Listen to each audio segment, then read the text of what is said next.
Hello everyone, myself Ashish Kumar Jaswal and I am pursuing my BSc Honours Chemistry degree from Banaras Hindu university Varanasi.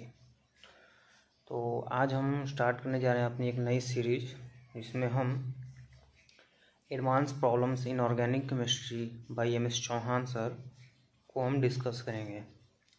एक एक question को solve करेंगे and देखेंगे उनके answers को। सो बेसिकली स्टार्ट करने से पहले मैं एक चीज़ बताना चाहता हूँ कि advance problem in organic chemistry नाम से ही क्लियर है कि एडवांस प्रॉब्लम्स हैं। सो इसके लिए आपको थ्योरी पूरी कंप्लीट होनी चाहिए, नो डाउट। अगर नहीं है तो काफ़ी डिफ़िकल्टी जाएंगी इस बुक को सॉल्व करने में, और क्लियर है तो काफ़ी अच्छे प्रॉब्लम्स आपको मिलेंगे इस बुक में। तो आइए स्टार्ट करते हैं। आइसोमेरिज्म चैप्टर सेकेंड है, जिसमें हम पार्ट बाय पार्ट हर एक क्वेश्चंस को डिस्कस करेंगे। पार्ट 1 में हम question number 1 to question number 10 discuss करने जा रहे हैं। So let us start now. As you can see, question number 1, this molecule is given and says that replace HA with deuterium. जो ये HA हम इसे ड्यूटेरियम से रिप्लेस करते हैं, and HB with hydrogen. HB जो हम हाइड्रोजन से रिप्लेस करते हैं, जिससे कि हमारा कंपाउंड X बनता है। आइए देखते हैं क्या X बनता है। CH3 ऊपर है, CH3 नीचे है, जो जैसे एज इट इज वैसे ही लिख देंगे HBr। अब क्या करें, HA को हम D से रिप्लेस कर रहे हैं X के लिए, एंड HB को H से। ये हमारा मॉलिक्यूल X बन गया। आइए देखते हैं Y क्या बनेगा। CH3 HBr HA replace HB with deuterium and HA with hydrogen। इतना क्लियर है। चलिए आइए देखते हैं हमें क्या करना है। Relation between X and Y हमें प्रेडिक्ट करना है कि जो रिलेशन होगा वो क्या होगा। तो इसका एक बहुत ही शॉर्टकट तरीका है। इन दोनों का हमें रिलेशन निकालना है। दो कायरल सेंटर्स हैं, हम इसके कॉन्फ़िगरेशन को मान लेते हैं कि इनके कॉन्फ़िगरेशन जो है R, R है। Is that clear? हमने ये एज्यूम कर लिया कि R, R है। अगर ये R, R है तो बाकी सब कुछ तो सेम है। ये इससे connectivity of atoms H left, Br right, CH3 down, ये कनेक्टिविटी सेम है, मतलब ये R ही होगा। इसकी कनेक्टिविटी अगर हम चेक करें तो CH3 हाइड्रोजन एंड ड्यूटेरियम, यहाँ पर जो हम इसको एक्सचेंज कर दिया वन टाइम एक्सचेंज, जिसे हम ऑड एक्सचेंज बोलते हैं। ऑड एक्सचेंज से क्या होता है, अगर किसी भी मॉलिक्यूल को हम इंटरचेंज करें odd times, like 1 times, 3 times, 5 times, तो उनका जो कॉन्फ़िगरेशन होता है चेंज हो जाता है, जस्ट अपोजिट हो जाता है। तो ये R था इनिशियली, हमने माना था कि ये R है, अब ये S हो गया। और ये R था, हमने कोई एक्सचेंज नहीं किया, तो इसका configuration as it is same रहा। तो ये हमें R, R मिला, एंड ये हमें S, R मिला। तो बाय डेफिनेशन हमें पता होता है इनएंशियोमर्स की जो कॉन्फ़िगरेशन होती है जस्ट अपोजिट होती है। अगर ये दोनों R हैं और ये दोनों S हैं तो both are enantiomers, otherwise both are diastereomers. If अगर दोनों अपोजिट नहीं हैं तो, ठीक। तो सिंस दोनों अपोजिट नहीं है, क्योंकि R, R है, ये S, R है। अगर ये R, R ये S, S होता तब ये इनएंशियोमर्स होते हैं। Hence the correct option will be B, both are diastereomers of each other. क्या मेरी बात क्लियर है?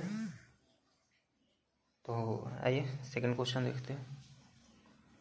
सेकंड क्वेश्चन क्या करें, विच of the following cyclopentane derivative is optically inactive. Optically inactive का मतलब होता है कि उसमें जो भी कंपाउंड आपको गिवन है उसमें किसी भी सिमेट्री एलिमेंट का प्रेजेंट होना है। सिमेट्री एलिमेंट 4 तरह के होते हैं, POS, COS, plane of symmetry, centre of symmetry, axis of symmetry and alternate axis of symmetry, जिसमें कि हम 2 ही से डील करते हैं। जो सबसे बेस्ट हमें आंसर मिल जाता है plane of symmetry and centre of symmetry. आइए इसमें देखते हैं। अगर हम इस मॉलिक्यूल को इस प्लेन के थ्रू कट कर दें लाइक दिस, तो हमें ये दोनों तो मिल जा रहे हैं, बट ये और ये डिफरेंट हो जा रहा है। तो इसमें POS नहीं है। और COS की अगर हम बात करें तो ये दोनों तो हैं, COS सेंटर ऑफ आ रहे हैं, बट इस कार्बन के लिए यहाँ पर कोई कार्बन नहीं है, तो ये तो नहीं होगा, ये तो ऑप्टिकली एक्टिव होगा। क्वेश्चन बी देखते हैं।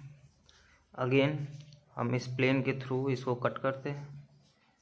प्लेन मतलब OH के सामने OH होना चाहिए था प्लेन ऑफ सिमेट्री के लिए, बट OH के सामने H है, तो ये भी ऑप्टिकली एक्टिव होगा क्योंकि प्लेन ऑफ सिमेट्री ऑब्सेंट है।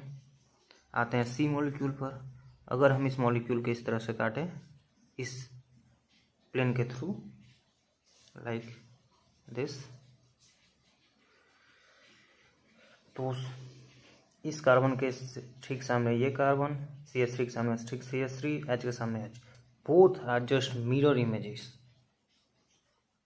Both are just mirror images, hence इसमें प्लेन ऑफ सिमेट्री है। और अगर प्लेन ऑफ सिमेट्री है तो ऑप्टिकली इनएक्टिव होगा। Is it clear? तो कौन सा हमारा ऑप्शन सही होगा? Option number C। जब हमें आंसर मिल गया तो बाकी ऑप्शंस को देखने का कोई मीनिंग नहीं है। आइए आगे देखते हैं। Question number 3, which is the most stable कन्फर्मर along the 2,3 carbon carbon bond axis of the compound. ठीक, हमें 2,3 कार्बन कार्बन एटम्स के बीच में बॉन्ड एक्सिस पर न्यूमैन प्रोजेक्शंस को बनाना है। तो आइए नंबरिंग स्टार्ट करते हैं। 1 2 3 4 एंड 5। ठीक, हमें इस कार्बन के और इस कार्बन के बीच में देखना है, तो हमें पहले तो इसको कन्वर्जन करना होगा न्यूमैन प्रोजेक्शन में। इसके लिए आपको पता होगा कि पहले पहले wedge dash to Fischer convert कर लेते हैं।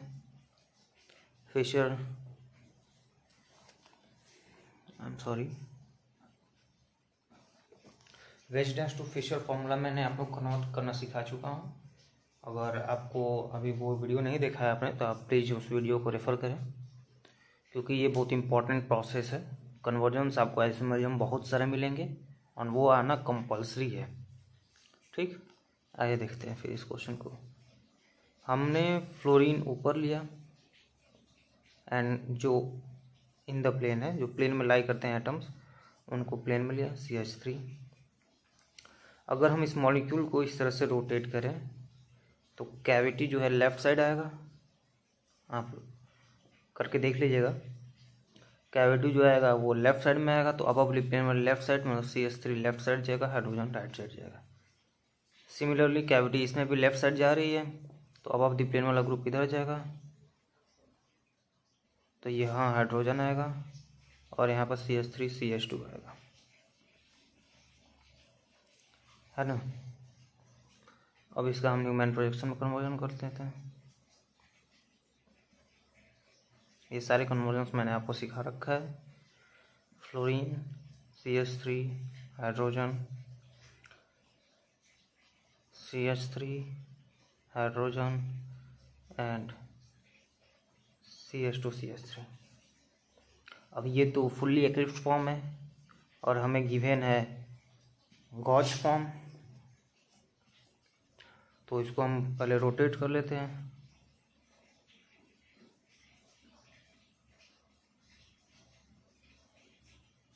फ्लोरीन,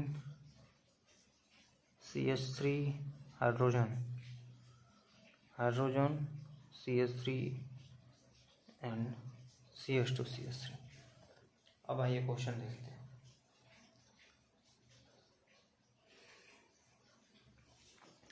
अगर हम ऑप्शंस को ध्यान से देखें, ऑप्शन ए में क्या दिखा रहा है कि जिस कार्बन से फ्लोरीन अटैच्ड है सेम कार्बन से इथाइल ग्रुप अटैच्ड है।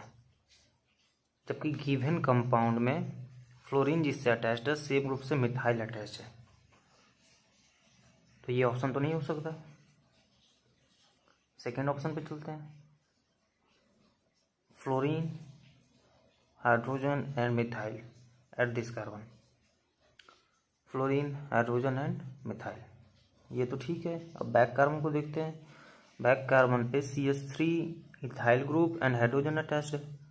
CH3 hydrogen and ethyl attached है, मतलब एक ये हो सकता है। Let's check. ऑप्शन सी रखते हैं। Same fluorine, methyl and ethyl, जबकि फ्लोरीन, हाइड्रोजन एंड मिथाइल है, तो ये भी नहीं हो सकता, कनेक्टिविटी डिफरेंट है। फिर similarly fluorine, ethyl and methyl back carbon पर अटैच है, और आप देख पा रहे हो तो ये वाला कार्बन फ्रंट कार्बन होता है, ये वाला कार्बन बैक कार्बन होता है। तो ये बैक कार्बन पे अटैच है फ्लोरीन, मिथाइल, इथाइल, जबकि fluorine, hydrogen, methyl, connectivity different है, तो एक दूसरे के कन्फर्मर्स हो ही नहीं सकते। तो सबसे बेस्ट ऑप्शन कौन सा होगा? बी। आई होप आपको ये समझ में आया होगा। आइए क्वेश्चन नंबर 4 देखते हैं। Assign double bond configuration to the following given compound. EZ configuration के लिए आपने पढ़ा होगा CIP rule, Cahn Ingold Prelog system. CIP के थ्रू हम प्रायोरिटी ऑर्डर डिसाइड करते हैं एंड उसके बाद हमें ENZ कॉन्फ़िगरेशन बताते हैं। इसको हम फर्स्ट मान लेते हैं, इसको हम सेकंड मान लेते हैं, क्योंकि 2 डबल बॉन्ड है, दोनों को करना होगा। इसका सॉल्यूशन देखते हैं। पहले फर्स्ट वाले को देखते हैं। ये कुछ इस तरह से, हम पूरा ग्रुप नहीं बना रहे हैं, बस हम सिर्फ अपने काम चीज़ें इसमें से ले रहे हैं। ये क्या है? C ट्रिपल बॉन्ड N, और इधर एक ग्रुप लगा हुआ है साइक्लोपेंटाइल, और उससे भी बहुत सारे अटैच्ड हैं। ये भी CN है, ये CH2NH2 है।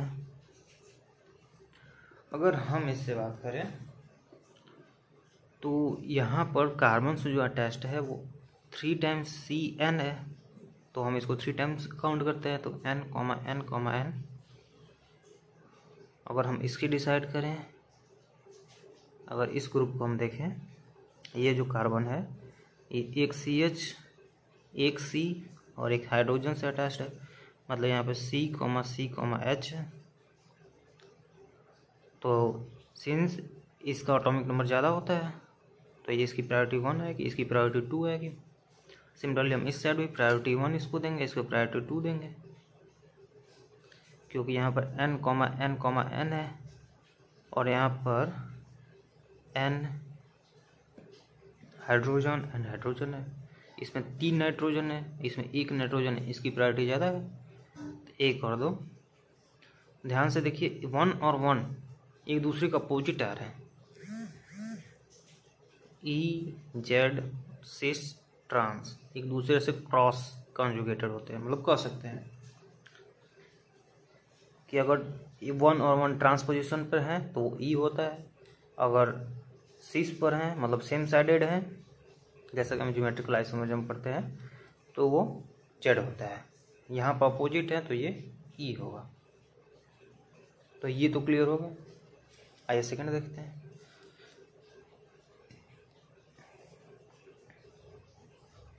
सेकेंड के लिए इस C डबल बॉन्ड OH है, तो इससे हम कनेक्टिविटी अगर देखें तो O, C double bond OH है, तो डबल बॉन्ड से O है तो O एंड अगेन एक O से अटैच है, 3 टाइम्स O आ गया। यहाँ पे CH2OH है,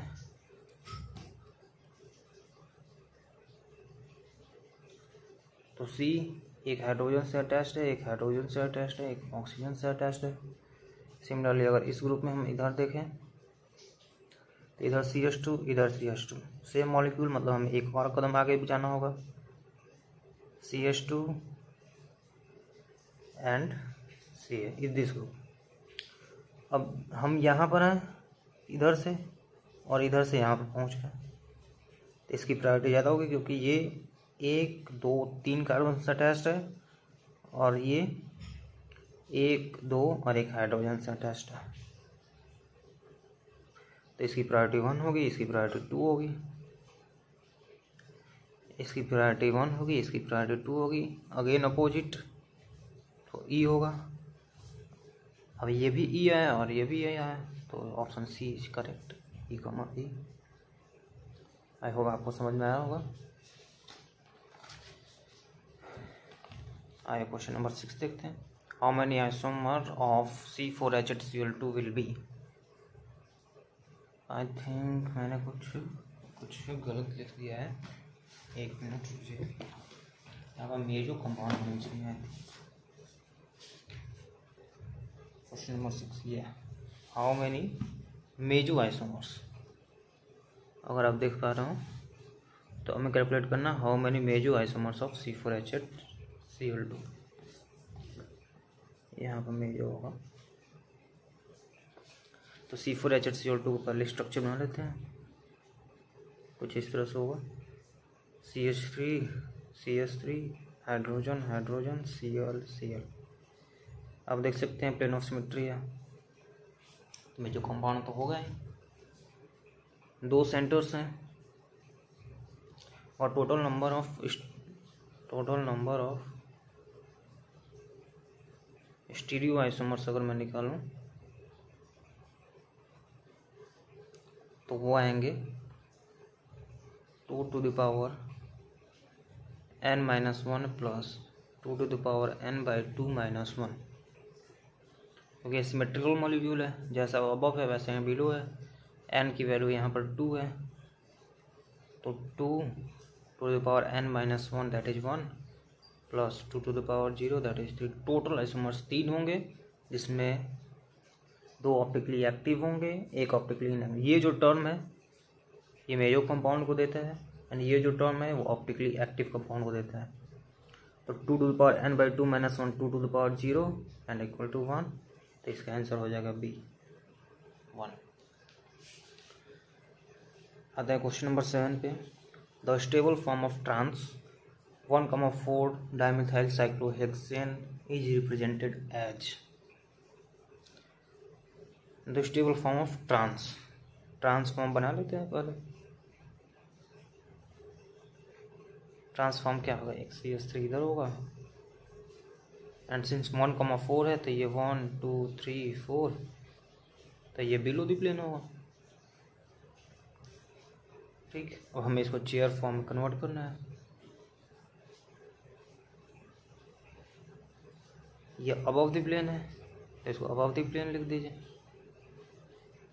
ये बिलो द प्लेन है तो ये बिलो द प्लेन लिख दीजिए। अब बात आती है स्टेबिलिटी भी हमें देखनी है, क्योंकि हमें तो द स्टेबल फॉर्म निकलना है, और स्टेबिलिटी आपको पता हो तो स्टेबिलिटी सबसे ज़्यादा किसी भी सब्स्टिट्यूएंट चेयर फॉर्म में इक्विटोरियल पोजीशन वाला कोई सब्स्टिट्यूएंट प्रेजेंट है तो वो चेयर फॉर्म सबसे ज़्यादा स्टेबल होती है।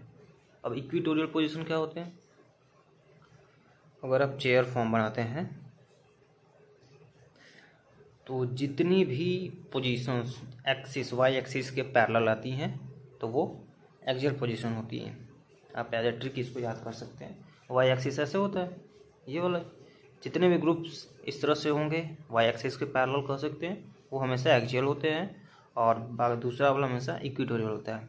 जैसे ये एक्सियल है, ये एक्सियल है, ये एक्सियल, ये एंड ये 6 पोजीशन एक्सियल पोजीशंस हैं, और ये पोजीशंस इक्विटोरियल होते हैं, जिन्हें मैं अभी बना रहा हूँ।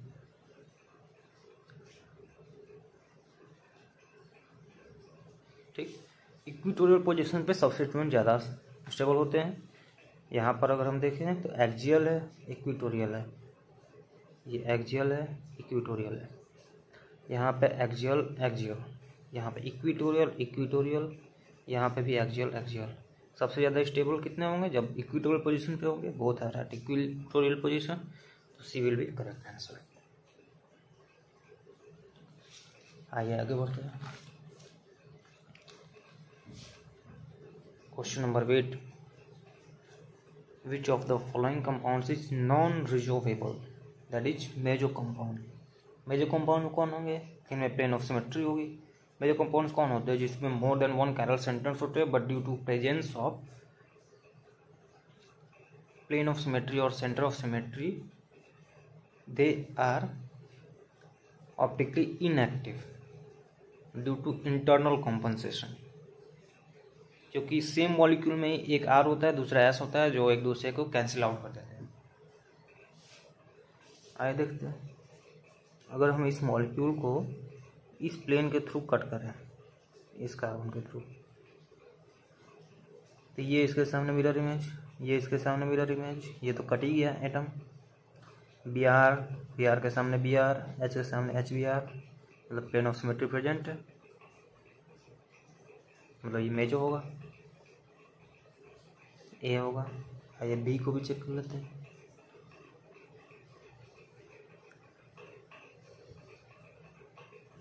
अगर बी को हम इस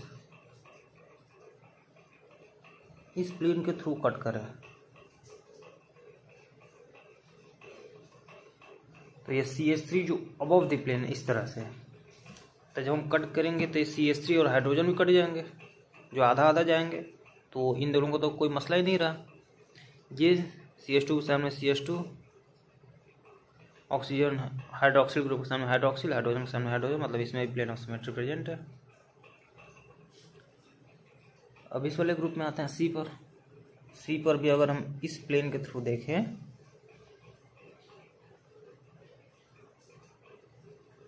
तो इस प्लेन के थ्रू प्लेन ऑफ सिमेट्री नहीं है। आप ध्यान से देखें, अगर बी आर है तो यहाँ पर ऊपर बी आर होना चाहिए, जबकि यहाँ बी आर नीचे है। तो कोई और तरीका देखते हैं, अगर हम इस ग्रुप को इस प्लेन के थ्रू काट दें, इस प्लेन के थ्रू, नॉट दिस, तो आप देख सकते हैं ये दोनों सेम, ये दोनों सेम, ये दोनों सेम। बी आर के सामने बी आर, हाइड्रोजन के सामने हाइड्रोजन, हाइड्रोजन के सामने हाइड्रोजन, बी आर के सामने बी आर, मतलब ये तो प्लेन ऑफ सिमेट्री निकला। और अगर प्लेन ऑफ सिमेट्री है तो ये भी मेजर कंपाउंड है। तो इसमें सबसे बेस्ट आंसर क्या होगा, option D, all of this. सब में प्लेन ऑफ सिमेट्री है, सब में जो कंपाउंड्स हैं, तो option D will be correct answer. Question number 9 कह रहे हैं, एक मॉलिक्यूल दिए हैं, कह रहे हैं कि which conformer of this compound is most stable across C2 and C3। C2 और C3 लेवल दिया हुआ है, हमें इसका सबसे बेस्ट कन्फॉर्मर, स्टेबल कन्फॉर्मर बनाना है। आइए बनाते हैं।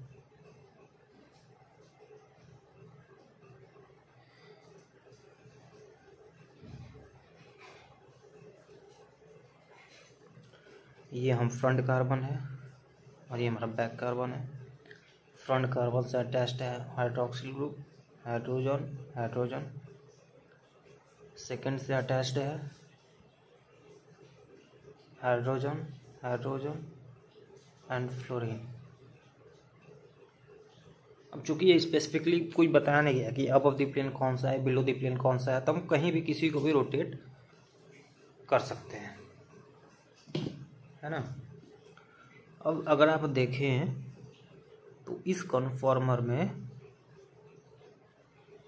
हाइड्रोजन बॉन्डिंग एग्जिस्टेड है,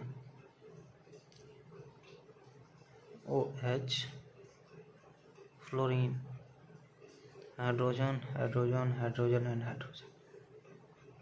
ये आप क्या है, एडेल नेगेटिव है, एडेल पॉजिटिव है, इन दोनों के बीच में हाइड्रोजन बॉन्डिंग होता है, H bonding existed, and since H bonding existed, this molecule will be very stable।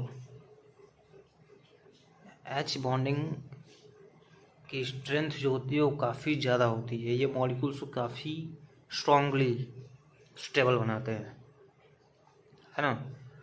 Due to presence of H bonding, gauche form is more stable. ये फॉर्म जो होता है वो गॉच फॉर्म होता है, समझ आया। आज क्वेश्चन नंबर 10 देखते हैं। एक्चुअली क्वेश्चन नंबर 10 जो है वो काफ़ी बड़ा ग्रुप है ना। आप देख सकते हैं क्वेश्चन नंबर 10। क्वेश्चन क्या है, the following molecule is fluorometholone और steroidal anti inflammatory agent. How many stereogenic center does it contain. कुल मिला जो रखें, हम स्टेरोजेनिक सेंटर काउंट करने हैं। स्टेरोजेनिक सेंटर्स हम कैसे करते हैं? स्टेरोजेनिक सेंटर्स उससे कहते हैं जो या तो कैरल सेंटर हो और या फिर वो ज्योमेट्रिकल आइसोमर शो करता हो, वो भी स्टेरोजेनिक सेंटर्स में काउंट होता है। आइए गिनते हैं। Let start from here. ये ग्रुप अलग है, ये अलग है, ये अलग है, ये कैरल सेंटर हो गया एक, ये भी कैरल सेंटर 2, ये 3 4 5 6 7 8, क्योंकि हर एक कैरल सेंटर है तो total number of stereogenic centers कितने होंगे? 8। तो option will be D. This will be the correct option. So यहाँ पर हमारा पार्ट 1 कंप्लीट होता है। अगली पार्ट सेकेंड में हम question number 11 to question number 20 discuss करेंगे। Till that thank you so much.